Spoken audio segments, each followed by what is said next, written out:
We've only gone and done it. We've only gone and bagged Victor Gyökeres, the number 9 we all wanted. The secret is out, people. I'm on holiday. I know a lot of people knew that, but I had to keep it a secret because I was surprising family. And if I tell people where I'm going, then, as they say, the cat would be out the bag and everybody would know. My family would have known. So I wanted to go and surprise them. Great to see them. Great to spend some time in the sunshine here in Spain. And if I'm honest, it's been absolutely glorious. From what I'm hearing in the UK, it has not been. So I'm pleased.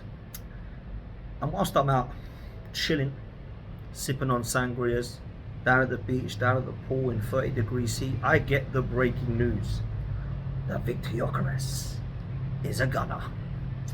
And we kind of knew or prayed or hoped that it would be confirmed at some point, but it seems now that it has been confirmed by David Ornstein, by Fabrizio Romano, and by the Arsenal website. Arsenal.com says we've signed someone.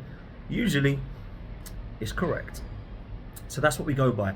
Used to be yellow bar on Sky. People say Ornstein, people say Romano, some people like Jacobs or Mockbell, or throw all them names out the window because it has been announced by Arsenal. Arsenal.com, it's official. Victor Gyökeres is an Arsenal player, and he is going to be wearing the iconic number 14 Thierry Henry's shirt, which, let's be real, some people have tried, if I'm honest, to replicate. Theo Walcott did a fair job. Pierre-Emerick Aubameyang did a fair job. Both of them won trophies in that shirt. But since then, Eddie Nketiah has tried and failed. Victor Gyökeres, over to you. We have got our gunman, we've got our bagsman, we've got our number 9 that everybody that I have spoken to wants. We all know that Alexander Isak was the number 1. We all appreciate that perhaps there is some murmurings about him being unhappy at the moment, but there's still a long way to go until he is leaving Newcastle. Right now, I can officially say that Arsenal have their striker. I can officially say that there is no more excuses about Arsenal not having somebody in the box. There's no more excuses about Arsenal not having the 30 goal a season striker. Now you can tell me that he has to do this and he has to do that. Do you know who has to do something? Our manager now. He has to now deliver. There's no excuses about him not having his striker. He's not got somebody in the box. He's not been allowed to buy a striker yet. I don't want to hear any of it. It's all nonsense to me now. Mikel Arteta, the pressure is on. But fair play to you, fair play to Andrea Berta, and fair play to Arsenal for actually doing something, which is what we've all wanted for so long now. Now I'm not going to go over the top and start getting all this excitement about, oh my God, we've bought a striker. We should have been doing this a long time ago. But you know what, Andrea Berta, if that's your job, fair play. Because you've swayed Mikel Arteta and co away from Benjamin Sesko, because for that money, it is a steal. Victor Gyökeres is a proven goal scorer. He is somebody who is worth the risk taken. Not because he scored a few goals in Portugal, because the consistent amount of goals he scored, not just for league, but for Champions League and Europa League and for club and country. This is absolutely worth every single penny now. I believe that we've got him for less than we paid for Kai Havertz. There's absolutely nobody that can tell me that this is not a good deal. This is a perfect deal. This is a perfect signing. Nobody tell me this is not a good signing. Please. It's an excellent signing. Some would say exciting, some would say intriguing, interesting, some would say phenomenal. I need to see him wearing the Arsenal shirt, but I have full confidence and belief that he's going to be absolutely superb. I need to see what it looks like in terms of style of play. I need to look like, what does this mean for Saka's game? What does it mean for Ødegaard's game? What does it mean now Zubamendi and Rice are in midfield? What does it mean for anyone else who's coming in alongside him? Is there going to be rumours and murmurs of Eze being number 7? Because that's what we've got to be realistic with here, guys. I said to you before the window opened that I expected 4 or 5 players. If Eze comes in, as rumoured, that's number 7. Kepa, backup goalkeeper. Whether you think he's great or rubbish or no good, he is an upgrade on Neto. Mosquera, an upgrade on Tomiyasu. Why? Because he's fit and Tomiyasu ain't. Zubamendi and Norgard replaced Partey and Jorginho. Is it an upgrade? Need to both see them play in a shirt. Madueke comes in at number 5. I don't know how many people are expecting miracles from him, but let's just be realistic. Is he better than Reece Nelson and Raheem Sterling? Yes. And then up front, Victor Gyökeres. Huge upgrade on both Kai Havertz and Jesus. In fact, I would say that he is nowhere near as bad as the both of them put together. He is clearly an upgrade. And then there's Eze. That could be number 7. 7. Eze is going to come in potentially, and we'll talk about that when it happens.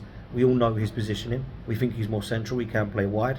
He's got maybe a little bit of work left to do on that one, Mikel Arteta and Andrea Berta, but they can now look towards it, can't they? And is that it? Are we going for anybody else? Is there the rumours of Rodrigo, with Liverpool now looking towards Ekitike and Isak to complete their business? Is that leaving a little bit of leeway and room for Arsenal to go for an absolutely ambitious, audacious bid for Rodrigo in the last few weeks of the window? It would be a phenomenal end to what has been a very busy transfer window for Arsenal.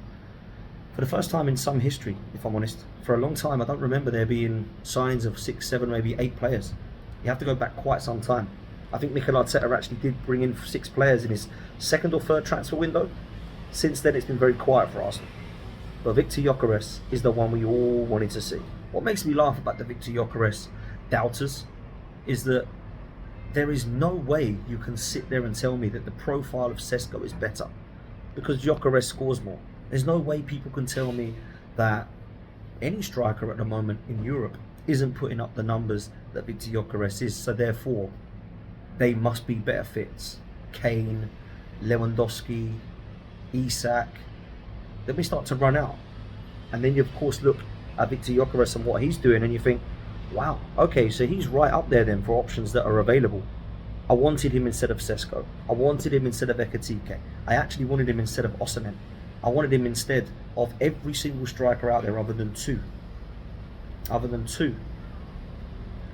Isak and Julian Alvarez. They're the only other 2 that I wanted ahead of him. Now I knew that those 2 were realistic. Unrealistic I should say. So therefore, Gyökeres was my number 1. And we've got him across the line. Everybody said to me, which are the 3 players you want, Dan, that would excite you? Who did I say, chat? Who did I say, people? I said Victor Gyökeres, Eze, and Rodrigo. And it looks like we could be getting 2 of them. Now, what does this mean for Victor Gyökeres' game, and how does it affect the other players? I mentioned some names earlier. I'll tell you why I mentioned those names. I don't think the players have got any excuses here. Declan Rice, we're being told, is more of an advanced midfielder. He's got the box-to-box. He's got the engine. I look at what Rice will do with Gyökeres and Zubimendi, and I think it will complement him. Because one, he's got a target man in front of him, and he's got somebody behind him that means that he doesn't actually have to drop in as deep as he perhaps has done. Then what you've got is a deep line playmaker of Zubimendi, which is allowing Ødegaard to provide more space and creativity in the final third. And he doesn't have to work as hard as he has. He doesn't have to track back as much as he has. Got to do it. It's part of the game. But Rice is there. Zubimendi's already deep. Zubimendi's already there. Rice has got the legs. I need Ødegaard to be a number 10. I need him in the final third. Not tracking back into midfield. Not bringing it to the halfway line and trying to turn and go again. That's not what I want. Then let's talk about Saka. Bukayo Saka is phenomenal, people. But you know what? Something I find frustrating with him is that every time we play against opposition, there's 2 or 3 men on him. Ain't going to be able to happen anymore. Which then allows Ødegaard to have more space, which then allows Saka to have more space. And they are looking at Victor Gyökeres now thinking, yeah, we're going to have to mark him. We might put 2 or 3 men on Saka, but I don't really want him being left in the box. So now there's a problem when you play Arsenal in attack. Beforehand, it's like, you can leave Kai Havertz there, he probably ain't a threat in front of goal. You can leave Martinelli and Trossard because it's a flip of a coin whether they're going to score or not. But you can't leave Saka. Go and get on him. Stop him from putting the ball in. Stop him from doing X, Y, Z. Stop him from trying to create. And yeah, successfully that happened a couple of times last season and the season before. But you know what? Saka still puts in numbers. Now, I'm expecting Saka's numbers to get better. I'm expecting Ødegaard to be put back into the game. Why? Because there's no excuses as to why they can't. And one thing I know, that ball comes across the box. Victor Gyökeres ain't doing what Havertz and Jesus and Martinelli and Trossard have done, which is miss. They have flopped at times in front of goal. Not all the time, they've got their numbers. But Victor Gyökeres gets serious numbers. So I'll end it on this. I'm not expecting Victor Gyökeres to come in and get 30 Premier League goals. I'm realistic. I don't expect him to get, in his first debut season at Arsenal, what Thierry Henry got in his invincible season, which was 30. I don't expect Victor Gyökeres to go and get 27 or 28 goals, just like Thierry Henry did in 2002, and like Aubameyang got in 23 goals in his Golden Boot year. I don't expect that in the first year. But I do expect him to get between 15 to 20 goals, because Havertz got 15 in his second year at Arsenal. Marino got 9 playing up front. We've seen Jesus injured for most of the season get double figures. And I've seen Eddie Nketiah score goals. I am expecting Victor Gyökeres to bag. And you know what? I think he's expecting that too. I think he wants that pressure. So for me, this is an unbelievably good signing, and one that Arsenal absolutely need. Hit the like button, hit subscribe, and I'll see you on the next one, people.